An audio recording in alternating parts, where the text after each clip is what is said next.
Asia cup 2025 చివరి క్లైమాక్స్కి వచ్చేసింది. ఇప్పటివరకు 41 ఏషియా కప్ హిస్టరీలో ఫస్ట్ టైం ఇండియా, పాకిస్తాన్ జట్లు ఫైనల్లో తలపడబోతున్నాయి. ఈరోజు దుబాయ్ వేదికగా జరుగుతున్న ఈ ఫైనల్ మ్యాచ్ మీద క్రేజ్ పీక్లో ఉంది. League stage match, super 4 match కంటే మల్టిపుల్ టైమ్స్ హైప్ పెరిగింది.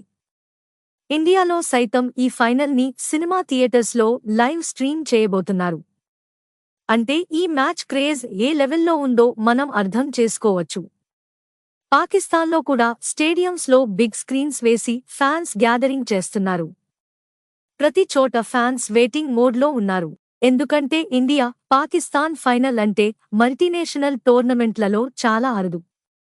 2007 టీ20 వరల్డ్ కప్ ఫైనల్లో తలపడ్డాం. 2017 ఛాంపియన్స్ ట్రోఫీ ఫైనల్లో తలపడ్డాం.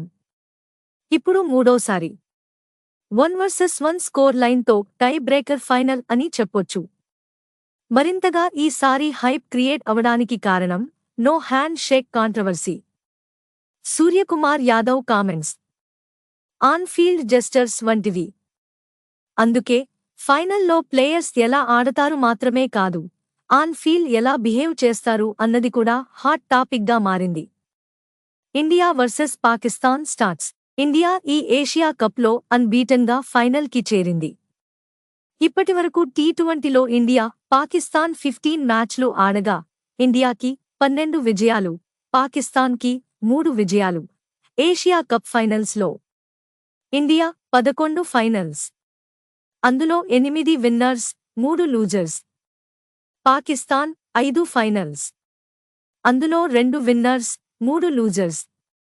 ఇవి చూస్తే మన టీం ఇండియా ఫేవరేట్ అనిపిస్తుంది. కానీ ప్రెజర్ టీం బాగా హ్యాండిల్ చేస్తే వాళ్లే విజేతలు అవుతారు. Dubai pitch report. ఆశ్చర్యకరంగా పిచ్ బ్యాటింగ్ ఫ్రెండ్లీగా మారింది. లాస్ట్ మ్యాచ్లో ఇండియా, శ్రీలంక 200+ రన్స్ కొట్టాయి. మునుపటి ఇండియా, పాకిస్తాన్ మ్యాచ్లో కూడా 2 జట్లు 170+ స్కోర్లు చేశాయి. ఈ దుబాయ్ పిచ్లో 103 మ్యాచ్లు ఆడగా first batting team 51 times winners, chasing team 52 times winners. అంటే టాస్ పెద్దగా మేటర్ కాదు, కానీ ఫైనల్ కావడంతో స్కోర్ బోర్డ్ ప్రెజర్ కోసం కెప్టెన్స్ ముందుగా బ్యాటింగ్ చేయాలనుకోవచ్చు. Pakistan team analysis. ఈ టోర్నమెంట్లో బౌలింగ్ మీదే ఆధారపడ్డారు. బ్యాటింగ్ చాలా ఇన్కన్సిస్టెంట్. ఫరాన్ తప్ప మిగతా బ్యాట్స్మెన్ స్ట్రగుల్ అవుతున్నారు. సయీం అయ్యూబ్ అయితే 4 సార్లు డక్ అవుట్ అయ్యాడు. మిడిల్ ఆర్డర్ కూడా పెద్దగా కాంట్రిబ్యూట్ చేయలేదు. బౌలింగ్ యూనిట్ విషయానికి వస్తే షాహీన్ అఫ్రీది మరియు హరీస్ రౌఫ్ కాంబినేషన్ టాప్లో ఉంది. కానీ షాహీన్ అఫ్రీది మాత్రం ఈ టోర్నమెంట్లో ఇండియా మీద 0 వికెట్స్తో స్ట్రగుల్ అవుతున్నాడు.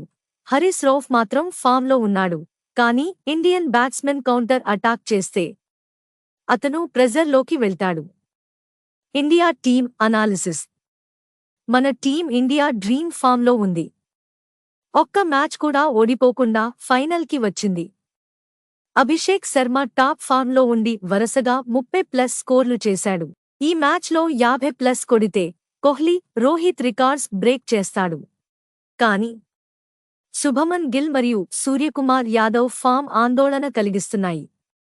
సూర్యకుమార్ ప్రెజర్ని బాగా ఫేస్ చేయాలి. మిడిల్ ఆర్డర్లో తిలక్ వర్మ, సంజూ సామ్సన్ ఖచ్చితంగా ప్లస్ పాయింట్స్. హార్దిక్ పాండ్యా ఫిట్గా ఉంటే గేమ్ చేంజర్ అవుతాడు. బౌలింగ్లో బూమ్రా తిరిగి రావడం పెద్ద బూస్ట్. కుల్దీప్ యాదవ్ మరియు వరుణ్ చక్రవర్తి స్పిన్లో కీలకం అవుతారు. Main contests: Abhishek Sharma versus Shaheen Afridi, Suryakumar Yadav versus Haris Rauf, Bumrah versus Farhan. Final expectation.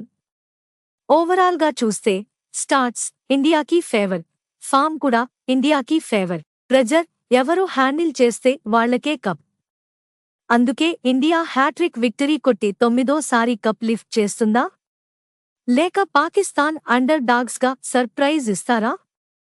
ఇది చూడాల్సిందే. జై హింద్.